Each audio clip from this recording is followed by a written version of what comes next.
کہ حضرت علی رضی اللہ تعالیٰ عنہ کی شہادت کے بعد حضرت حسن رضی اللہ تعالیٰ عنہ خلیفہ بنے، 6 ماہ تک ان کی خلافت رہی۔ پھر حضرت امیر معاویہ رضی اللہ تعالیٰ عنہ کے حق میں یہ دستبردار ہو گئے،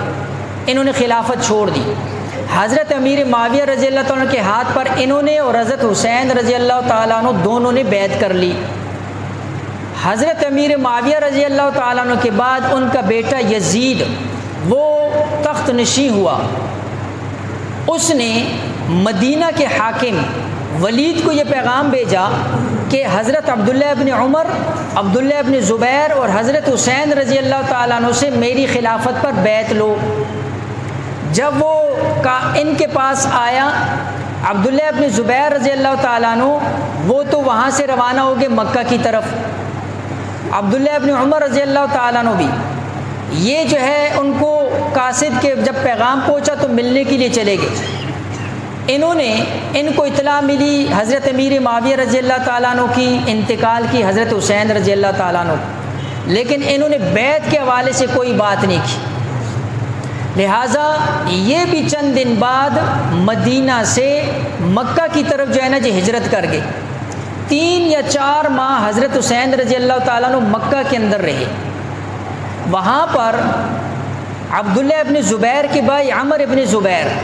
یہ حضرت عبداللہ رضی اللہ تعالیٰ عنہ کے ساتھ چند باتوں میں شدید اختلاف تھا، اور یہ یزید کی فوج میں تھا۔ یہ تقریباً 2000 کا لشکر لے کر مکہ کی طرف روانہ ہوا اپنے بھائی کے خلاف کہ یا تو یزید کی بیعت کرو یا تو نہیں تو پھر جو ہے تمہیں قتل کر دیا جائے گا۔ عمر ابن زبیر کو مکہ سے باہر روکا گیا کہ دیکھو مکہ کی حرمت کو پامال مت کرو، وہ حدود حرم ہے، لیکن اس نے کسی کی نہ سنی۔ جب حضرت حسین رضی اللہ تعالیٰ عنہ 3 یا 4 ماہ یہاں رہے تو اس دوران کوفے والوں نے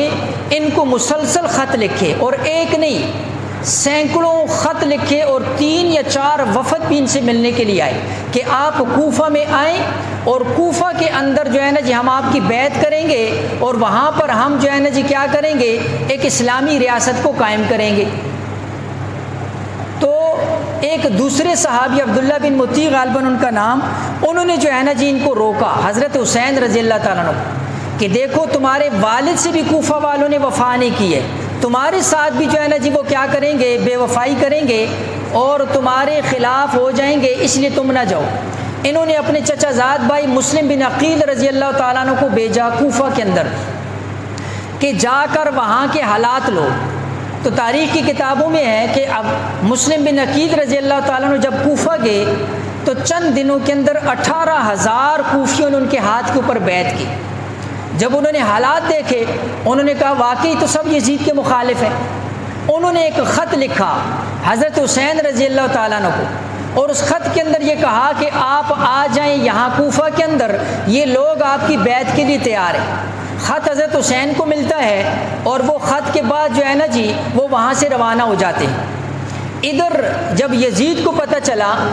کہ نعمان ابن بشیر رضی اللہ تعالیٰ عنہ یہ کوفہ کے حاکم تھے کہ ان کی موجودگی میں سب کچھ ہو رہا ہے، انہوں نے نعمان ابن بشیر رضی اللہ تعالیٰ عنہ کو معذور کر دیا اور عبید اللہ ابن زیاد کو کوفہ کا حاکم مقرر کر دیا، اور کہا کہ مسلم بن عقیل کو جو ہے نا جی کیا کر کے لاؤ، گرفتار کر کے لاؤ۔ اب ابن زیاد جو ہے اس نے وہاں پر لوگوں کو بھیج کر مسلم بن عقیل رضی اللہ تعالیٰ عنہ ان کے گھیرا تنگ کیا۔ اب ظاہری بات ہے وہ لوگ اب ان کو پتہ تھا کہ اب جان پر بنی ہے، اس لیے ایک ایک کر کے وہ سب مسلم بن عقیل کو چھوڑ گئے۔ 70 بندوں کا اکیلا مقابلہ کیا، اس کے بعد زخمی ہو کر ایک دیوار کے ساتھ ٹیک لگا کر بیٹھ گئے۔ محمد بن اشعث انہوں نے کہا کہ میں تمہیں ضمانت دیتا ہوں اور اپنی پناہ میں لیتا ہوں، ہتھیار ڈال دو۔ جب ہتھیار ڈال دیے انہوں نے ہتھیار چھینے۔ مسلم بن عقیل نے کہا یہ پہلی بدعہدی ہے، پناہ بھی دی ہے ہتھیار بھی چھین رہے ہو۔ پھر اس کے بعد ان کو لے گئے ابن زیاد کے پاس۔ تو محمد بن اشعث کے ساتھ وعدہ کیا تھا مسلم بن عقیل کے ساتھ محمد بن اشعث نے کہ جب مسلم بن عقیل روئے تو محمد بن اشعث نے کہا کہ تسلی رکھو تمہیں کچھ نہیں کہا جائے گا۔ مسلم بن عقیل رضی اللہ تعالیٰ نے فرمایا میں اپنے لیے نہیں رو رہا، بلکہ میں نے تو خط لکھ دیا حضرت حسین رضی اللہ تعالیٰ عنہ کو، اور وہ خط اب تک پہنچ چکا ہوگا اور حضرت حسین روانہ ہو چکے ہوں گے، اور مجھے پتہ ہے جب ادھر آئیں گے تو تم ان کے ساتھ بھی یہی معاملہ کرو گے جیسا میرے ساتھ کیا ہے، مجھے ان کے اوپر جو ہے نا جب افسوس ہو رہا ہے۔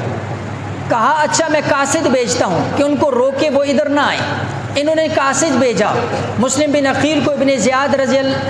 ابن زیاد ملعون نے مسلم بن عقیل رضی اللہ تعالیٰ عنہ کو شہید کر دیا۔ اس کے بعد حضرت حسین وہاں سے روانہ ہوئے،